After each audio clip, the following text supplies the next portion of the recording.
할렐루야, 감사합니다. 이 시간에 미가 2장 진행하겠습니다. 미가서는 여러분들이 이제 잘 아시는 것처럼 그 남유다의 미가 선자를 통해서 하나님께서 주신 말씀인데, 그 당시에 이제 이스라엘의 남과 북의 가장 그 공통점들이 뭔가 하면 우상 숭배와 그다음에 지도자들이 우상 숭배에만 만연한 것이 아니라 지도자들이 백성들을 그 상대로 굉장히 좀 억압적일 뿐만 아니라 백성들을 상대로 마치 이방인들이 전쟁을 일으켜서 그들을 착복하듯이 이런 일들이 일어났던 겁니다. 하나님으로부터 심판을 받을 수밖에 없는 전부 다 내용들이죠. 이런 내용들 속에 오늘 2장은 사회 지도자들의 타락이 어떠한 정도인가, 여러분들 이들이 왜 멸망을 당할 수밖에 없는가, 그리고 또한 이 지도자들뿐만 아니라 이스라엘이 특히 이제 유다가 왜 멸망을 당할 수밖에 없는가라는 부분에 대해서 이 내용을 전개해 나갈 때에 증거가 있어야 되고 근거가 있어야 되잖아, 그죠? 거기서 증거와 근거를 전부 다 이야기를 하게 됩니다. 이런 부분들이 이제 본격적으로 이제 2장에서 등장하고 또 3장에서는 이러한 지도자들을 하나님께서 고발하는 그러한 절차를 범하는 것을 볼 수 있습니다. 이런 고발을 한다는 것은 실질적으로 이제 법적 효력을 발생시키는 그런 측면의 내용들이라 이렇게 볼 수 있겠죠, 그죠? 유다 왕 요담과 아하스와 히스기야 시대에 모레셋 사람 미가, 결혼에서도 말씀드렸고 1장에서도 말씀드렸던 것처럼 미가는 결코 유명한 사람이 아니었죠, 그죠? 가난한 가정에서 태어났고, 그러나 그럼에도 불구하고 아주 신앙이 견고한 가정에서 태어났다. 그것은 우리가 미가라는 이름을 통해서 알 수가 있다. 그렇게 말했습니다. 주와 같으신 신이 어디 있는가라는 그 이름을 가진 그 미가. 자, 이런 속에 이제 2장의 내용들이 전개되십니다. 자, 그러면은 당시에 이제 유다 사회 속에 기득권 세력은 우리가 크게 이제 두 가지로 나눌 수 있죠, 그죠? 하나는 권세를 가진 자들 또는 부유한 자들, 이 자들이 이제 기득권 세력이다, 이렇게 이제 볼 수가 있습니다. 이 내용 속에서 이제 가장 이제 문제가 이제 등장하고 있는 것은 뭔가 하면 기득권 세력들이죠. 기득권 세력이 이제 크게 이제 둘로 갈라지는데, 하나는 정치와, 이 정치는 군사적 힘과 함께 가는 겁니다. 그다음 두 번째, 부유한 자에 대한 부분들. 부유한 자가 다 기득권 세력은 아니지만 이 부유한 자들이 뭐가 결탁되어 있습니까? 그렇죠. 정치와 군사와 결탁되어 있는 정치와 그다음에 종교와 그다음에 경제, 이렇게 정교 정이 유착되어 있는 상태 속에서 이것이 타락으로 젖어드는 것을 볼 수 있습니다. 그러면서 이 타락은 두 가지로 나타나는데, 첫 번째는 종교적 타락 속에서는 우상 숭배로 나타났고, 그 다음에 두 번째는 경제적 타락 속에서는 무엇입니까? 그렇죠. 불의함이 이 속에서 나타나게 되는 것을 볼 수 있습니다. 특히 이제 경제적 부분에서는 백성들을 착취하는, 마치 이방인들이 전쟁을 일으켜서 자신들의 전리품을 취하듯이 백성들을 착취하는 그런 모습 속에 세워져 있는 것을 우리가 볼 수가 있습니다. 자, 그러면은 우리가 2장 본문 텍스트를 통해서 우리가 내용들을 보겠습니다. 그들이 침상에서 죄를 깨하며, 여기서 이제 그들이라는 것은 당시의 기득권 세력들을 말합니다. 기득권 세력들. 그들은, 여기서 이제 그들이라는 것은 이제 경제적 여건 속에서 정치와 종교와 결탁되어 있는, 그러니까 정교경 유착입니다. 우리가 이제 대체로 보면 경제가 그 정치와 이제 결탁을 하여서 이런 또 불의한 것들을 만들어 나가는 것을 우리가 정경 유착이다, 이렇게 말하잖아, 그죠? 그다음에 이제 종교가 정치와 이제 결탁하여서 불의함 속에 이제 빠져나가서 정교 유착, 그러거든요. 이거 세 가지가 합쳤던 거예요. 정교경 유착이에요. 정교경 유착. 그러면서 이제 타락의 그 속에 젖어들어갈 때 이 부유한 자들이 어떤 정도로 악했는가 하면은, 하루에 생각하는 것이 자신들의 부를 넓히는 부분에서 어떻게 하면 자신의 부를 넓힐까, 이 고민하는 거예요. 근데 이 부를 넓히는 부분들이 자신들이 열심히 일을 한다든지 또는 어떤 또 다른 하나의 일들을 추가하여서 부를 축적하는, 이게 아니고 고민하는 것이 다른 사람이 만들어 놓은 것을 빼앗아오는 이런 것에 고민하는 거예요. 그러니까 그런 고민들을, 심지어 당시에 부유한 자들은 이런 부분들을 자신들의 사치스러운 침상, 그 사치스러운 침상 자체가 전부 다 자신들의 그 착복에 의한 이 침상이 이 사치스러운 사치로움의 이 침상이었거든요. 이 침상은 이 부분들도 전부 다 착복에 의한 것입니다. 착복에 의한. 그러니까 이 침상에 누워서 고민하고 생각하는 것이 뭔가 하면은 내가 내일은 저들을 어떤 빌미를 가지고 저들의 부분들을 빼앗아 올 것인가, 이 고민만 하는 거예요. 근데 이 고민으로 끝나지 않는다는 거죠. 무서운 것은. 고민으로 끝나는 것이 아니라 이 부분들은 자신들이 착취할 부분에 대해서 고민했지 않습니까? 그럼 이것을 실행시키는 거예요. 실행. 여러분들 이것을 실행시키려면은 누구와 유착돼야 되겠습니까?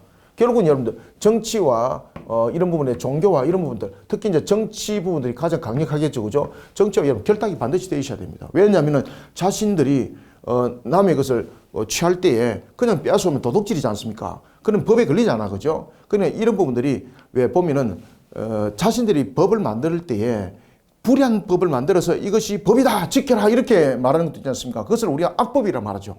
그런 식으로 이야기를 하는 거예요. 그런 식으로 고민하면서 또 법이라는 것은 자기가 만드는 것이 아니지 않습니까? 결국은 정치와 결탁되어 있어야 되잖아요. 그러니까 이렇게 이제 꾸며가지고 자신의 부를 축적하는 부분에서 고민한 것을 이렇게 유착 속에서 실행을 시키는 거예요.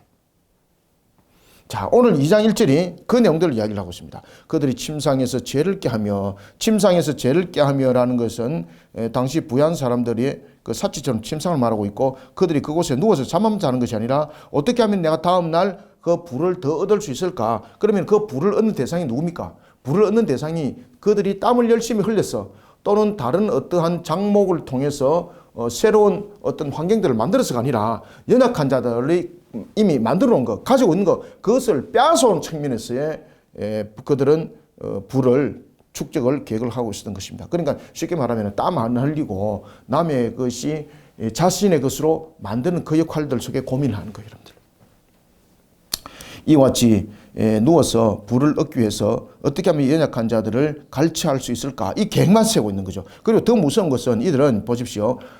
그들이 침상에서 이렇게 같이 죄를 꿰습니다. 악을 꾸몄습니다. 날이 밝으면 그 손에 힘이 있으므로, 자, 날이 밝으면 그 손에 힘이 있다는 것은 자신들이 지금 생각했던 것은 우발적인 것이 아니라는 겁니다. 뭡니까? 계획적이라는 계획적. 그런데 이 계획적인 것이 그냥 계획만 있는 것이 아니라 무엇과 정치와 군사와 이렇게 유착을 가지는 거예요. 유착을 가지니까 그들의 계획이 어떻다는 겁니까? 계획에 힘이 있다는 거예요. 힘이 있다. 이제 이해됐습니까? 계획에 힘이 있다는 것은 자신이 실행한다는 건데 자신이 스스로 실행할 수 없잖아요. 자신이 실행하더라도 그게 법이 위반이면은 자신 또한 법에 걸리는 거죠. 그러니까 자신이 계획한 것을 실행을 시킬 부분에서 힘이 있기 위해서는 이게 법이 없으면 법을 만들면 되고, 또 법이 제재를 가하면 법을 수정하면 되고, 이런 식으로 한다는 거죠. 그래서 이런 식으로 수정하기 위해서 계획한 것을 이렇게 정치와 결탁하여서 유착을 해가지고 자신들의 유리한 부분들로서 해석하고 그것을 실행하도록 만드니까 힘이 있는 거예요. 이해됐죠? 그죠? 여기 힘이 있는 거예요. 자, 이게 마치 우리나라의 상황에 벌어지고 있는 부분들과 유사하죠? 그죠? 이런 부분들이 이렇게 구성이 되어주고 있습니다. 그래서 우발적 죄가 아니고 의도적이고 악의적이고 계획적이고 구체적이고 이것을 실행을 옮겼다는 겁니다. 실행을 옮길 때 자신이 옮긴다 그래서 옮겨지는 것이 아니죠. 그죠? 그 실행을 옮길 때 실행의 효력은 결국은 법적인 부분들과 전부 다 유착이 돼야만이 이 해결이 되는 겁니다. 그래서 그런 부분들에서 유착을 하여서 하나의 자신들의 법을 만들고, 그러면서 자신들이 착복하는 것을 정당성으로 만들고, 이렇게 하니까 힘이 있는 거예요. 그 손에 힘이 있으므로 그것을 행하는 자는 화 있을진저. 그런 이런 부분에서 불의를 행하는 그들에 대해서는 자신들은 정당성이다, 법이다 이렇게 말했지만 하나님 볼 때 전부 다 불이죠. 그죠? 하나님께서 말씀하십니다. 화가 있을 것이다. 화가 있을 것이다. 두 번째, 밭들을 탐하여 빼앗고 집들을 탐하여 차지하니 그들이 남자와 그의 집과 사람과 그의 산업을 강탈하도다. 자, 보십시오. 우발적인 부분들이 아니라 아주 계획적이었고, 그 다음에 자신들의 정당성이라는 부분들로서 합법화가 만들게 되는 거죠. 그러면서 합법화 만들어서 이것을 법으로 만드는 거예요. 법으로 만들어야만이 이게 힘이 되는 거거든요. 그리고 이것을 갖다가 어떻게 작용을 하는가 하면 심지어 그 개인들의 모든 소유뿐만 아니라 그들의 인격, 인권에 이르기까지 그들이 마음대로 했다는 겁니다. 마음대로. 그래서 여기서 2절에 보면은 밭들을 탐하고, 밭은 재산이지 않습니까? 집들을 탐하여 차지하니 라는 것은 소유뿐만 아니라 그 사람이 가지고 있는 모든 부분들, 그래서 집들을 탐하여 차지하니 그들이 남자와 여자와 그의 집과 사람들과 그의 산업을 강탈했다. 이게 뭔가 하면은 그의 소중해 있는 것들은 자신이 원하는 것은 다 차지했다는 겁니다. 그뿐만 아니라 여기서 이제 집이 나타나고 있고 남자와 그의 집과 사람과 라고 이렇게 나와 있죠. 그죠? 남자와 그의 집과 사람은 무엇을 말하겠습니까? 인격, 인권. 이까지 자신들이 원하는 바대로 모든 것을 갖춰가고 모든 것을 그렇게 만들어 갔다는 뜻입니다. 자, 3절. 그러므로 여호와의 말씀이, 그래 하나님이 여러분들 이 모든 것을 공의 가운데서 이것을 바라보고 있는 거예요. 왜 여러분들 그들이 하나님으로부터 심판을 받을 수밖에 없는지 아시겠죠, 그죠? 그런데 문제는 뭔가 하면은 지도자들과 기득권 세력들만이 이 문제가 적용이 된 것이 아니었습니다. 여러분, 우리가 보면은 왜 윗물이 맑아야 아랫물이 맑다 이야기 들어보셨죠, 그죠? 윗물이 맑아야지 아랫물이 맑습니다. 윗물이 꾸중물이면은 그 꾸중물이 흐르면은 아랫물도 꾸중물이죠. 그 영향을 백성들도 받습니다. 그러니까 위에서 속이니까 중간 계층들도 자기가 이제 뭔가를 얻으려면은 자기도 또 속이고 자신도 똑같은 그런 짓을 해야 되잖아요.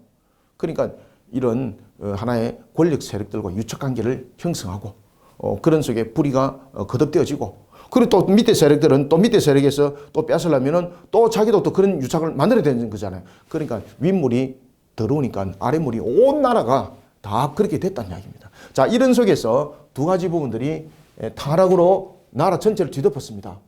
종교라든지 우상 숭배적 측면과 그리고 경제적 불의함들이 온 나라를 불의한 속에 다 덮어버렸다는 거죠. 그러므로 여호와의 말씀에 내가 이 족속에게, 그래서 이제 이 족속에 놓는 겁니다. 윗물이 맑아야 아랫물이 맑죠, 그죠? 그러니까 이런 부분들이 전부 다 반복적으로 아래로 갈수록 똑같았다는 것입니다. 정화되지 못하고. 그러므로 여호와의 말씀에 내가 이 족속의 재앙을 계획하나니 너희의 목이 이에서 벗어나지 못할 것이요. 꼼짝도 않은 겁니다. 이 부분들이 전부 다 무엇입니까? 이 부분들이 전부 다 점검물입니다. 점검물. 전부 다 점검물. 그러니까 꼼짝없이 벗어날 수 없다는 거죠. 그러므로 여호와의 말씀에 내가 이 족속에게 재앙을 계획하나니 너희의 목이 이에서 벗어나지 못할 것이요 또한 교만하게 다니지 못할 것이라. 이는 재앙의 때임이라 하셨느니라. 자, 그러니 이와 같이 유다 백성의 이런 악한 행동과 이런 모든 모습들, 연약한 자들을 더 이상 괴롭히지 못하도록 하나님께서 어떻게 한다는 겁니까? 포로 상태로 전부 다 잡아가도록 만든다는 겁니다. 포로 상태로. 포로 상태가 될 것이다. 포로 상태가 될 것이다. 그것이 재앙의 때를 말하고 있는 겁니다. 재앙의 때. 이 재앙의 때는 포로 상태가 될 것이다.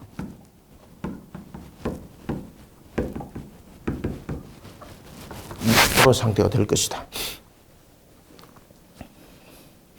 4절. 그때 너희를 조롱하는 시를 지으며 슬픈 노래를 불러 이르기를 우리가 온전히 망하게 되었도다. 그가 내 백성의 산업을 옮겨 내게서 떠나게 하시며 우리 밭을 나누어 폐역자에게 주시는도다 하리니. 자, 이게 이제 무슨 말인가 하면은 부유한 자들이 무력을 통해서 사용했던 쉽게 말하면 연약한 자들의 부분들의 산업들을 뺏었죠, 그죠? 그 뺏은 것이 오늘 이제 본문에 보십시오. 내 백성의 산업을 옮겨 내게서 떠나게 하시며 우리 밭을 나누어 폐역자에게 준다. 이 폐역자가 누굽니까? 이 폐역자가 결국 누군가 하면은 이 부유한 자들로부터 뺏었던 이 부분들 침략자에게 준다는 이야기입니다. 침략자에게. 우리가 보면은 이런 이 부분들은 쉽게 말하면 이제 동해보호법과 같다. 유사한 그것이거든. 동해보호법 뭔가 하면은 이에는 이런 부분들이거든요. 그렇지만 그러한 부분들에서 뭐 똑같은 보복하는 측면이 아니라 이제 이런 그 부분들의 유사한 형태를 가지고 있는 겁니다. 그래서 이 부분들은 하나의 하나님의 공의의 심판을 그걸 말하고 있습니다. 불의함 속에 있으니 불의함으로 그들의 재산이 뺏긴다는 거죠. 그들이 뺏어온 거니까 빼앗김을 당하게 만들겠다는 겁니다. 그래서 이것을 우리가 공의로서 설명할 수 있고 또 두 번째는 동해보복법으로 설명할 수 있습니다. 동해보복법. 똑같이 그렇게 당하게 만들겠다는 겁니다. 똑같이 그렇게 당하게 만들겠다라는 것입니다. 5절 그러므로 여호와의 회중에서 분깃에 줄을 댈 자가 너희 중에 하나도 없으리라. 그러니까 여호와 분깃. 그러니까 그들에게는 하나님께서 소유로 준 것, 그들이 주장할 것 있었다. 하나도 없게 만들겠다는 겁니다. 하나님께서. 이런 불의함 속에 그들이 세워진 모습이 되었으니 하나님께서 모든 것을 그들에서 다 걷어가겠다는 겁니다. 그들이 말하기를, 여기서 이제 그들은 누굽니까? 자, 여기서 이제 그들이라는 것은 앞에 제가 말씀드렸죠. 그죠? 자, 이 문제가 정치뿐만 아니라 종교와 경제가 유착을 했다 그랬죠. 자, 여기서 이제 등장합니다. 여기서 이제 이 거짓 선자들에 대한 부분들이 종교적 부분에서 이제 등장합니다. 그들이 말하기를, 여기서 이제 그들이라는 것은 누군가 하면은 종교적으로 악행을 일삼았던, 그렇죠. 거짓 선자들. 거짓 선자들 말합니다. 거짓 선자들. 종교적으로 악행을 일삼았던 거짓 선지자들.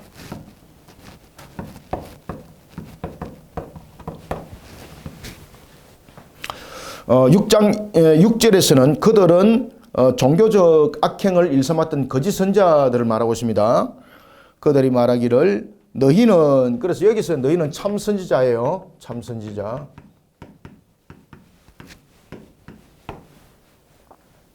너희는 예언하지 마라. 예언하지 말라.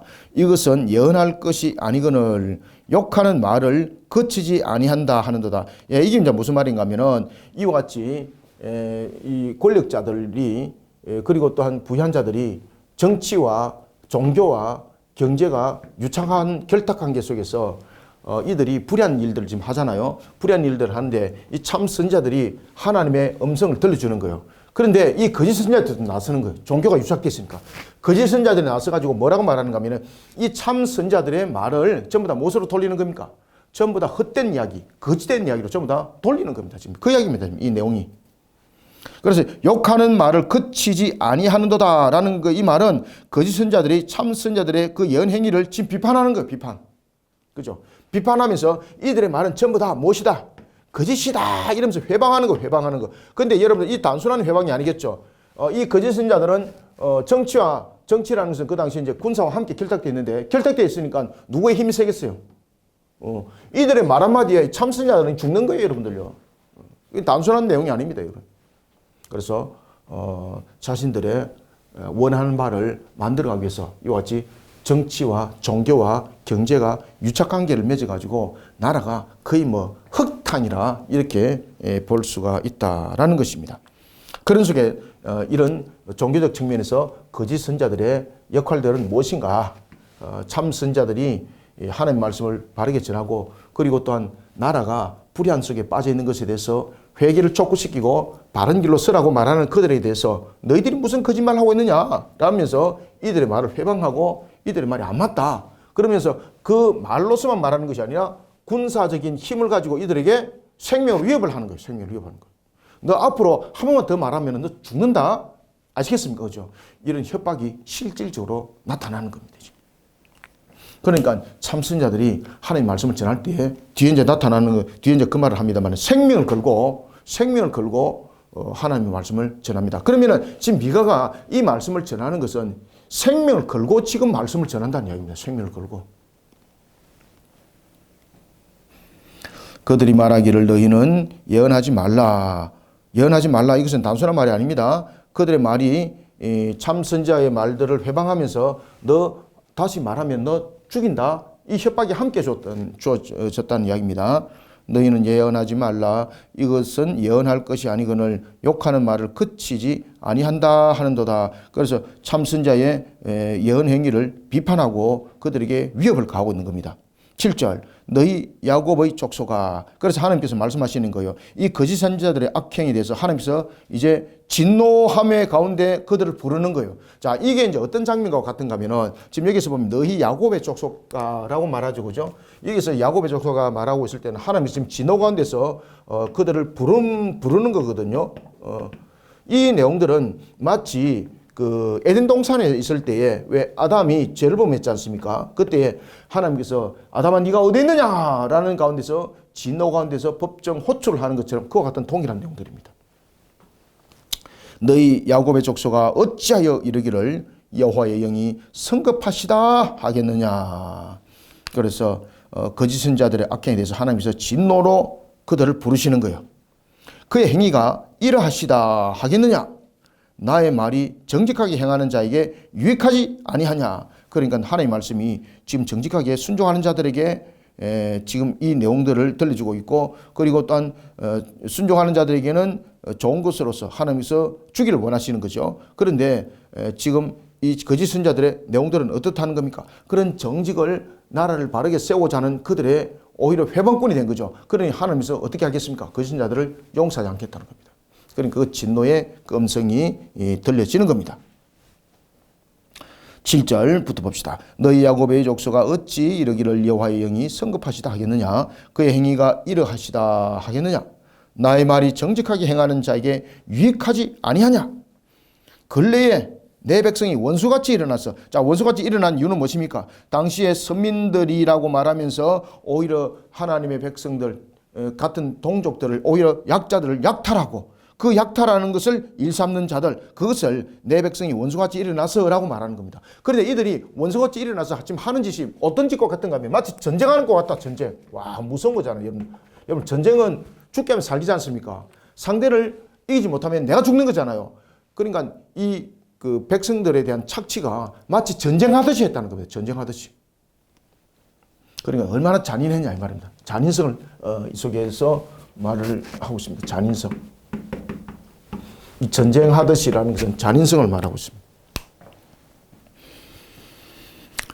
심지어 생명을 담보하기까지도 그들은요 허락지를 안 했습니다. 최소한도 생존에 이르기까지 그들은 다 뺏어갔다는 겁니다. 그 당시에 이제 그 팔레스틴 지역은 그것은 생명의 저녁에 이불과 같은 역할을 하고 있고, 낮에는 또한 몸에 대해서 수분을 막는 역할을 하고 있기 때문에 그것은 굉장히 중요하거든요. 심지어 그것까지 다 뺏어가는 그러한 모습이었더라라는 것입니다. 8절 근래에 내 백성이 원수같이 일어나서 전쟁을 피하여 평안히 지나는 자들의 의복에서 겉옷을 벗기며, 심지어 여러분 보십시오. 이와 같이 구사일생 속에서 살아있고 피해있는 그런 백성들까지도 이들은 가서 착복했다는 겁니다. 그러니까 이들의 모습은요 차라리 이방인들이 와서 전쟁을 벌려서 전리품을 취하는 것보다도 전리품을 취하는 것이 더 낫다는 이야기입니다. 그들이 이방인들과 전쟁을 피해서 숨어서 목숨만을 구제하고 근근히 살아가고 있는 그들에게까지 가서 착복을 했는데 그것까지 다 빼앗아갔다는 겁니다. 전쟁하는 것보다 더 무서운 이런 잔인성. 전쟁을 피하여 평안히 지나가는 자들의 의복에서 겉옷을 벗기며, 여기서 이제 겉옷이라는 것은 생명과 관계 있는 겁니다. 내 백성의 부녀들을 그들의 즐거운 집에서 쫓아내고, 그러니까 여러분 보십시오. 이 가정에 이 안락까지 전부 다 파괴를 시키는 거예요. 자기의 유익을 위해서. 동족이지 않습니까? 그죠? 이와 같이 내 백성의 부녀들을 그들의 즐거운 집에서 쫓아내고 그들의 어린 자녀에게서 나의 영광을 영원히 빼앗는도다. 이 하나님의 말씀을 역행하는 부분들이 이만큼 악랄했다는 겁니다. 그러니까 하나님으로부터 용서를 받겠냐 말입니다. 그러니까 윗물이 깨끗하지 못하는 건 아랫물들은 더 추접더라는 겁니다. 10절 이것은 너희가 쉴 곳이 아니니 일어나 떠날죄다. 그러니까 여기서 이것은이라는 것은 여기죠, 그죠? 유다, 예루살렘. 너희들은 이곳에 있지 못할 것이다. 떠나라는 것은 하나님께서 그 모든 것들은 산업과 기업은 그들에게 허락되어진 산업과 기업은 누구의 것입니까? 하나님의 것이거든요. 그러니까 하나님께서 주인이신 하나님이 떠나라는 거예요. 떠나라. 너희는 여기 있을 자격이 없다. 나가라. 그러니까 이게 이제 뭔가 하면은 이들이 포로 상태로 끌려갈 것을 지금 말하고 있습니다. 포로 상태로 끌려갈 것.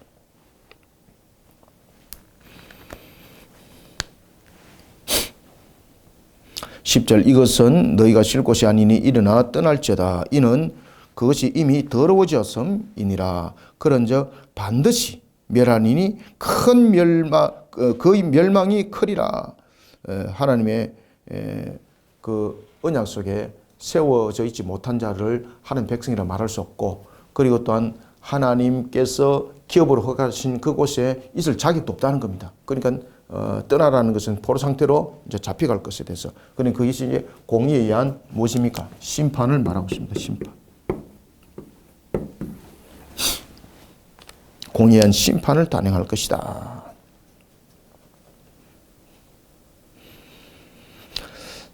10절 이것은 너희가 쉴 곳이 아니니 일어나 떠날지어다. 이는 그것이 이미 더러워졌음이니라. 그런즉 반드시 멸하니 그 멸망이 크리라.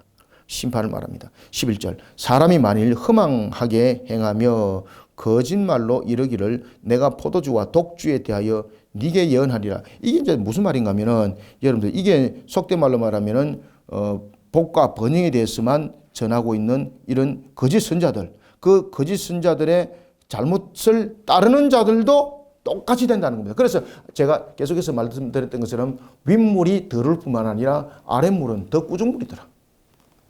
그들을 따르면서 똑같이 백성들도 그러한 모습 속에 세워져 있더라. 그래 나중에는 이제 누가 암까마귀인지 누가 숫까마귀인지도 모르는 거 이게. 포도주와 독주. 포도주는 복과 번영만을 말하고 있는 것들, 그죠? 이 독주는 엉터리 말을 하는 것들, 그죠? 이런 부분들이 포도주와 독주입니다. 내가 포도주와 독주에 대하여 네게 예언하리라 할 것 같으면 그 사람이 이 백성의 선자가 되리로다. 자, 이게 또 이제 무슨 말인가 하면은 하나님으로부터 그들은 계시도 받지 않은 것을 가지고 자신들이 풍요를 말하고 있고 그리고 번영을 말하고 있고 그렇게 말하고 있는데 하나님께서 그들에게 그렇게 말한 적 없다는 거죠. 그리고 또한 이런 어리석은 말을 하는 자들을 선자로 또 믿고 따르는 백성들, 그들도 동일한 책임과 동일한 부분에 대해서 그 값을 묻는다는 겁니다. 그래서 그 멸망이 큽니다. 그 멸망이 크다는 것은 국부적인 부분들이 아니라 전 나라의 이게 전사적 사건이라는 겁니다. 이게 그래서 큰 심판에 대해서 말을 하고 있습니다. 그 멸망이 크리라. 그죠? 그 멸망이 크리라.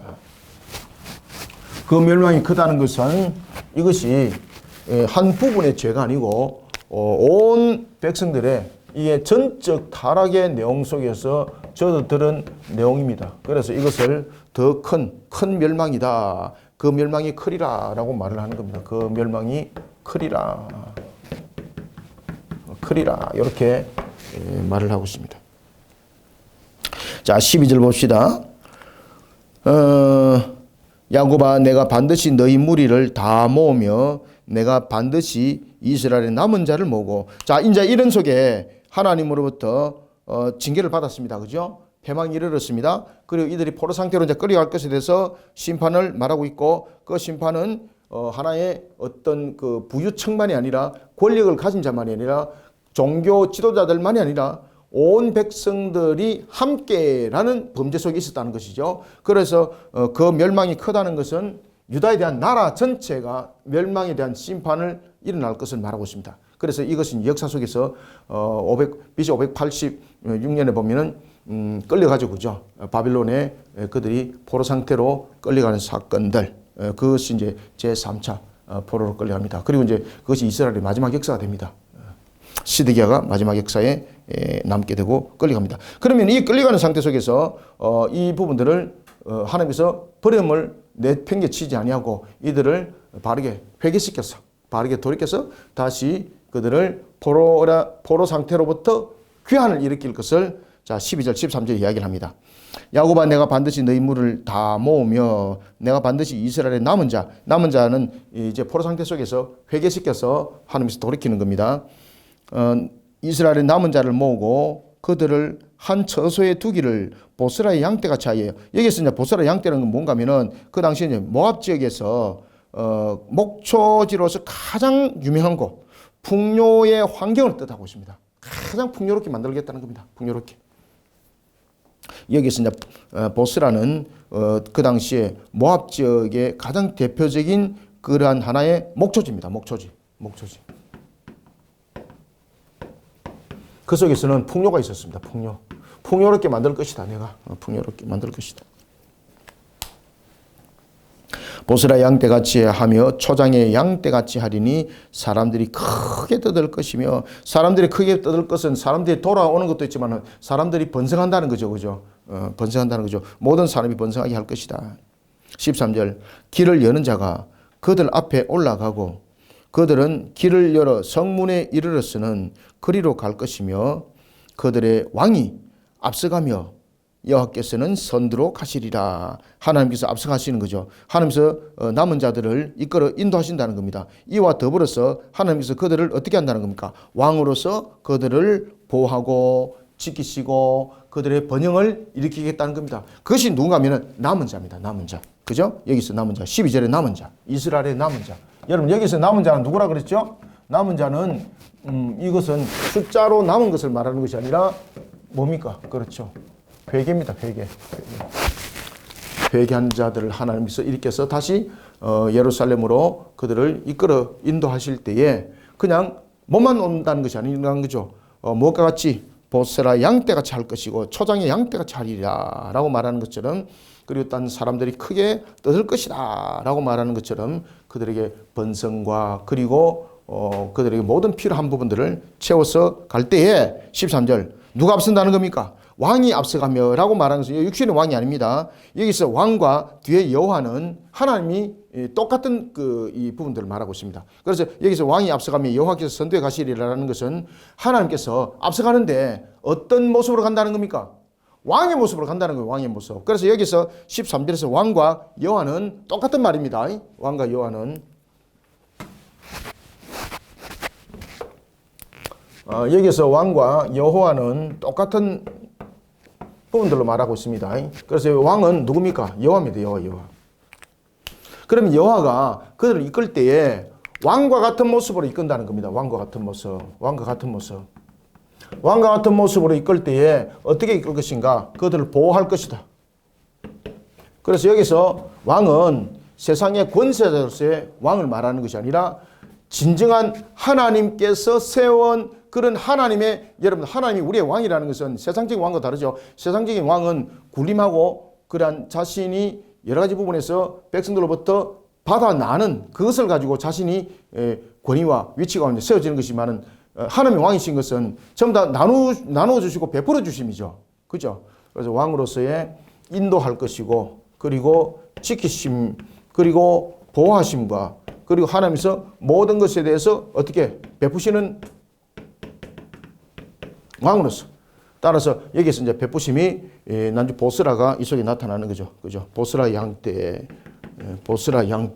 그 다음에 초장의 양떼라는 부분들은 이런 부분들을 함께 말을 하고 있습니다. 자, 이와 같이 이제 하나님께서 앞장서는 것만 아니라 그들을 지키고 보호하시고 그들의 모든 부분들에 대해서 나누어 주시고 이런 부분들로까지 모든 것을 하나님께서 책임지고 다 해나가는 것, 이것을 선두로 가시며 라고 말을 하고 있는 겁니다. 그래서 선두라는 것은 하나님을 향한 신앙 속에 따라오는 자들을 이와 같이 하나님께서 책임지고 그 모든 것들을 이루어갈 것이다 라고 우리에게 말씀을 주고 있습니다. 자, 미가서 2장은 여기까지 하고 계속해서 3장으로 넘어가겠습니다. 감사합니다. 수고하셨습니다.